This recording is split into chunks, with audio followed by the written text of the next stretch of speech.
Imagine you're 60 years old. You've got $500,000 saved, which took decades of discipline. And the question keeping you up at night is simple. Is this enough? According to the Federal Reserve's 2023 survey of consumer finances, the median retirement savings for Americans between 55 and 64 is just $185,000. So if you have $500,000, you are already ahead of most people your age. But ahead of average doesn't answer the question you actually care about. How long does it last, and what do you do to make it last longer? By the end of this video, you'll know exactly what the research says about withdrawal rates, why the order of your returns matters more than the average, and which income strategy gives you the best shot at making $500,000 carry you through a 25 or even 30-year retirement. The $500,000 reality check. Let's start with the raw math because it grounds everything else. $500,000 sounds like a lot, but run the numbers and the picture gets more specific. If you withdraw $40,000 a year with no investment growth at all, your money is gone in 12.5 years. That's age 72. Most of us are planning to live well past that. The Social Security Administration's 2023 actuarial tables show that a 60-year-old man has a life expectancy of about 83.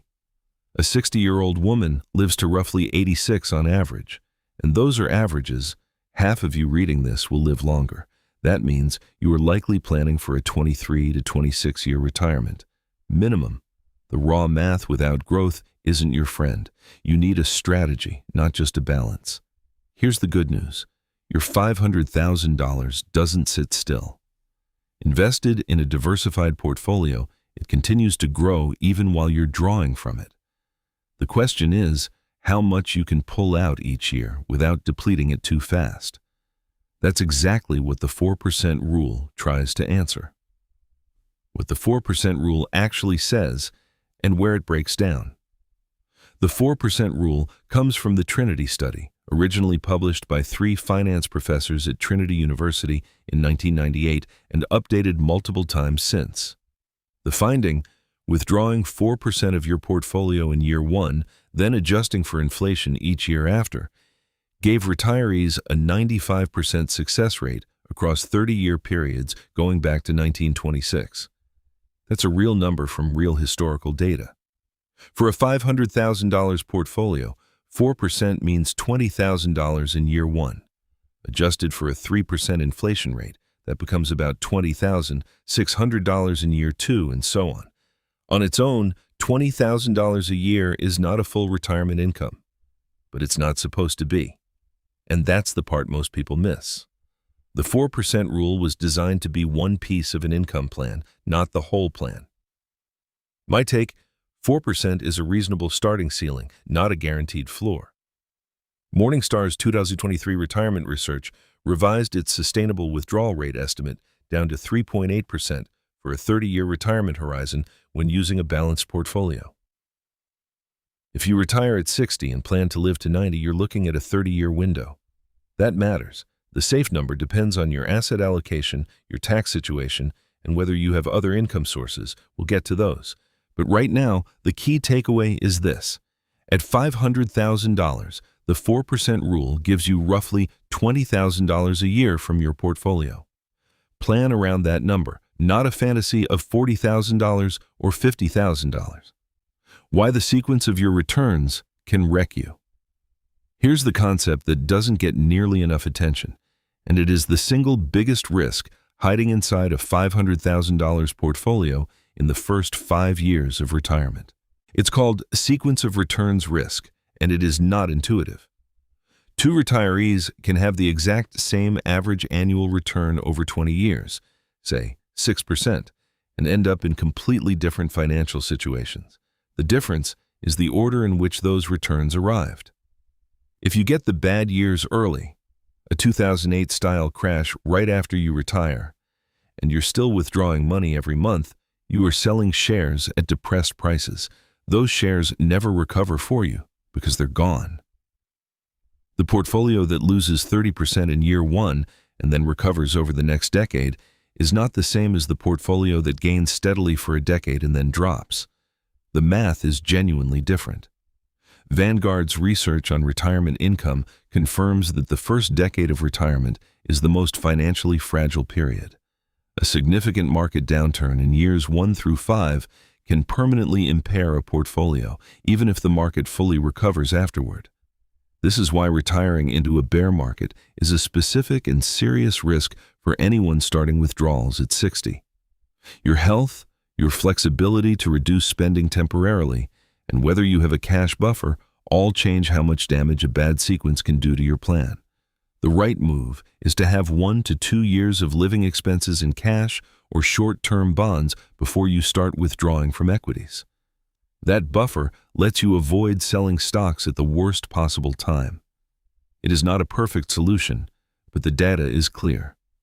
Retirees with a cash buffer survive early downturns at significantly higher rates than those who don't. The income floor strategy.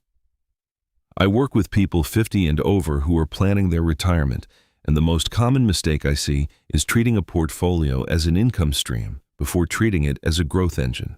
The income floor strategy flips that thinking, and it's grounded in what behavioral economists call liability matching. Here's how it works.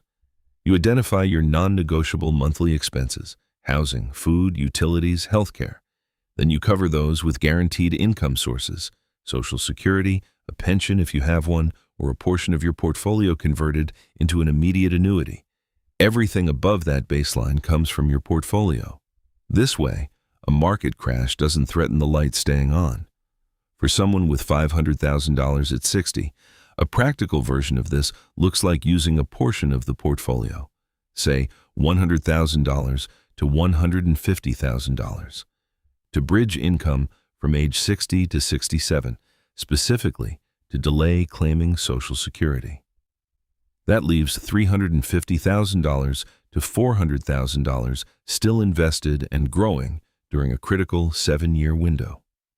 The income floor strategy acknowledges that your risk tolerance isn't just a personality trait, it's also a function of whether your essential expenses are covered. When they are, you can afford to stay invested through volatility instead of panic selling at the bottom. The math on individual income floors varies significantly depending on your fixed expenses, your location, your healthcare costs, and whether you have a spouse or partner. Those factors change the numbers. But the architecture of the strategy, guaranteed income covers the floor, portfolio covers the rest, is the right framework regardless of your specific numbers. Social Security as your most powerful withdrawal lever. Here's the strategic move that changes everything about your $500,000 plan. The single most valuable thing most people at 60 can do for their retirement security is delay Social Security, even if that means drawing down the portfolio faster in the short term to make it happen. The numbers are not subtle. According to the Social Security Administration, your benefit increases by approximately 8% for every year you delay claiming past your full retirement age, up to age 7. Full retirement age for anyone born in 1960 or later is 67. So if your benefit at 67 is $2,000 a month, waiting until 70 gets you $2,480 a month, guaranteed, inflation adjusted, for life. Over a 20-year retirement, the cumulative difference between claiming at 67 versus 70 can exceed $87,000 in total benefits, and that gap widens the longer you live. That's not a small number. And unlike portfolio withdrawals, your Social Security benefit is not subject to sequence of returns risk. It does not go down when the market does. My take is straightforward. If you are in reasonable health and have any flexibility at all, use your portfolio to bridge income from 60 to 70 and let Social Security grow. The $500,000 takes on more risk in the short term, yes, but it is replaced by a guaranteed inflation-adjusted income stream that lasts as long as you do. That is a trade the data strongly supports for most people. Your health and family history genuinely matter here. If you have serious health conditions that reduce your life expectancy, the calculus changes. But for the majority of 60-year-olds in decent health, delay is the right call. Putting it all together, the strategy that wins. So what does the winning strategy actually look like for a 60-year-old with $500,000? Here's how I'd construct it. Keep 1 to 2 years of expenses in cash. Invest the remaining portfolio in a diversified mix appropriate for a 25 to 30-year horizon. This is not the time to go all bonds because you still need growth. Use the portfolio to fund living expenses from 60 to 70, targeting withdrawals at or below 4% of the initial portfolio value. Delay Social Security to 70. Build a guaranteed income floor from that Social Security benefit that covers your essential expenses. The 2023 Vanguard How America Saves report found that retirees with a combination of portfolio income and guaranteed income sources reported significantly lower financial anxiety than those relying solely on portfolio withdrawals. That's not just a feel-good statistic. It translates directly into better financial decisions. People who aren't panicking don't sell at the bottom. Will this strategy work perfectly for every person watching this? No. If your essential expenses are $5,000 a month and your projected Social Security benefit is $1,200, you have a gap to close that requires a different set of decisions. If you have a pension, that changes the floor calculation entirely. The framework is sound. The numbers are personal. I'm not a licensed financial advisor. This is general education, not personalized advice. Consult a fiduciary before acting. If this video gave you a clearer picture of how $500,000 can actually work in retirement, hit subscribe. We publish new retirement planning content every other day, built specifically for people who are starting later and want real answers, not generic advice. Got a question you want me to dig into? Whether it's Roth conversions, Medicare timing, or something specific to your situation? Drop it in the comments.